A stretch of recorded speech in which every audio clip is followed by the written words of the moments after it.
अध्यात्म से सीखी हुई शिक्षा है कि मान हम पे चढ़ ना जाए। आपने शास्त्री करी, उसके बाद आज आप मोटिवेशनल स्पीकर के रूप में हो, तो आपकी वो शास्त्री की पढ़ाई आपके काम आई या नहीं ही आई?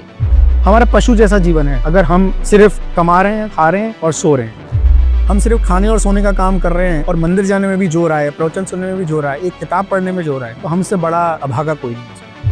तो क्या वास्तविकता में वो सरलता की मूर्ति पारिवारिक स्थितियों में भी रहती थी कि कहीं पारिवारिक स्थितियां कहीं बिगड़ी? बड़े दादा कह रहे हैं कि आप सब्जी लेने गए और आपको पता है कि सामने वाले ने ज्यादा ले लिया, तो आप अपने परिणाम क्यों खराब कर रहे हो? उसने ले लिया अगर 2-4 रुपए ज्यादा 1 किलो के, कोई बात नहीं, उस समय उसको किंचित लोभ कषाय ज्यादा है। तो आपको शास्त्री पढ़ने की क्या आवश्यकता हुई? क्योंकि आपने अभी कहा कि आपके बड़े दादा, मतलब आपके दादा अध्यात्म रत्नाकर पंडित रतनचंद जी भारिल उस महाविद्यालय के प्राचार्य थे, प्रिंसिपल थे, और उसका पूरा संचालन करने वाले आपके छोटे दादा, मतलब दादा के छोटे भाई तत्ववेत्ता डॉक्टर हुकमचंद जी भारिल थे।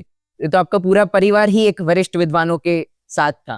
फिर आपको शास्त्री करने की आवश्यकता क्या पड़ गई? कुणाल, कोई एक जना खाना खा ले तो मेरा पेट भर जाए, ऐसा तो नहीं हो सकता।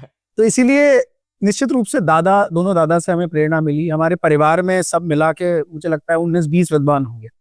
और दोनों दादा के परिवार से अगर देखें तो, और दोनों दादा के एक और छोटे भाई जो अनफॉर्चुनेटली सबसे पहले चले गए 2014 में, वो भी विद्वान से कम नहीं थे। जाते जाते उन्होंने भी प्रवचन करना शुरू कर दिया था। पर उनकी उम्र चूंकि कम थी तो वो 66 की एज में चले गए।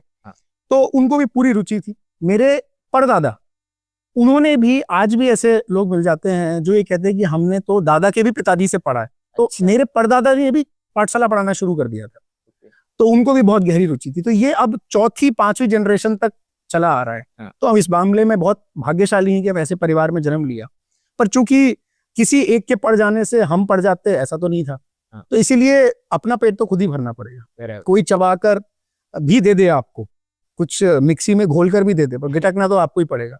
तो हमें ये सब मिला, पर चूंकि गिटकना तो खुद ही था, खुद का पेट खुद ही भरना पड़ता है, तो हमें पढ़ना जरूरी था। निश्चित रूप से इसमें दोनों दादा की प्रेरणा रही। मैं तो ऐसे घर में रहा जब बड़े दादा साथ में रहते थे, छोटे दादा नीचे रहते थे, तो हम में तो कोई फर्क रहा नहीं ऐसा। मैं जब नीचे खेलता था तो छोटे दादा का घर दिखता था, ऊपर जब रहता था तो बड़े दादा के साथ रहता था। छोटे दादा को भी बचपन से देखा, वो बाहर बहुत रहते थे तत्व प्रचार के लिए, पर दोनों दादा को इतना क्लोजली देखा। फिर पापा को प्रवचन करते हुए देखा। उन्होंने शास्त्री नहीं की पापा ने, और उन्होंने पूज्य गुरुदेव को सुना, साक्षात सुना। तो ये जरूर है कि मेरे पापा और पापा वाली जनरेशन पूरे सिंक में थे। वो एक में एक ही ऐसे थे, उनको कभी ऐसा लगा ही नहीं कि हमें शास्त्री करने की जरूरत है, क्योंकि वो बचपन से ही दादा के साथ रहे, स्मारक में भी आए, उनके साथ रहे, कभी अलग नहीं रहे। तो उनका तो नेचुरली प्रवचनकार होना हो गया। पर मुझे ऐसा लगता है कि हमें तो सब टेक्निकली पढ़ना जरूरी समझा हमने। बड़े दादा ने एक दिन ऐसे ही दिल्ली से जयपुर के रास्ते में बैठे बैठे मैं उनसे बात कर रहा था, जब मैं 10वीं में कक्षा में पढ़ता था। मैंने कहा, दादा एक नया बोर्ड इंट्रोड्यूस हुआ है, ये आज के आधुनिक बोर्ड्स जो आ रहे हैं और जो पेरेंट्स अपने बच्चों को पढ़ा रहे हैं, IGCSE, वो मैंने पढ़ा हुआ है। अच्छा। IGCSE के साथ उसके पहले मैंने CBSE पढ़ा। उसी समय पर जब मैं IGCSE पढ़ रहा था तो IB बोर्ड जो आजकल स्कूल्स में आ गया है, इंटरनेशनल बैकलॉरिएट प्रोग्राम, वो प्रोग्राम भी इंट्रोड्यूस हो गया था। तो मैं भी सपने देखने लगा था कि हम भी वो प्रोग्राम पढ़ के विदेश में चले जाएंगे, विदेश की यूनिवर्सिटी में पढ़ेंगे। सपना देखना तो कोई बुरा नहीं है, सपना देख रहे थे। बड़े दादा से मैंने कहा, दादा कहीं भी यूनिवर्सिटी में एडमिशन मिल जाएगा, लगता है ना कि हम अपने आप को बहुत डेवलप कर पाएंगे। दादा सब सुनते रहे आधा घंटे तक। बड़े दादा की एक कुछ खास बात थी, उन्हें कुछ ऐसी रिद्धि प्राप्त थी कि वो बहुत कम बोलते थे, और जो भी बोलते थे उससे सामने वाले की दिशा मुड़ जाती थी। तो सुनने के बाद आधे घंटे बाद वो बोले कि ये सब तो तुम कभी भी पढ़ लोगे, पर शास्त्री फिर नहीं कर पाओगे। मैं कहा, दादा डन, ठीक है, अब शास्त्री करेंगे। पता नहीं उनके इतना बोलने से निर्णय कैसे हो गया। और फिर उसके बाद ये था कि मैंने 10वीं कक्षा में जब मैं पढ़ रहा था स्कूल में, तो मैंने मेरे अपने मित्रों को बता दिया था, टीचर्स को बता दिया था कि मैं तो जा रहा हूँ फिलॉसफी पढ़ने के लिए। बोले ये क्या होता है? फिर मैंने उन्हें बताया उसके बारे में, तो वो उनकी रिस्पेक्ट बढ़ी कि हम तो सब इधर उधर जाने की सोच रहे हैं, बड़ा कुछ करने की सोच रहे हैं, और ये फिलॉसफी संस्कृत से पढ़ने के लिए जा रहा है, तो कुछ अलग है, कुछ नया है। अब मुझे बहुत खुशी हुई उस दिन कुणाल, जब 10वीं की फेयरवेल पार्टी थी, और फेयरवेल में सब लोग अपना अपना कार्य कर रहे थे, तो मुझे बताने की जरूरत नहीं कौन क्या क्या कर रहा था। और उसमें एक मेरे मित्र ने सबके बीच में खड़े होके कहा, ये सच्ची घटना है, मेरा हाथ मिलाते हुए कहा, हाथ आगे किया, बोले, मैं आई रिस्पेक्ट यू, तो मैंने उसका हाथ मिलाया और कुछ समझ नहीं आया।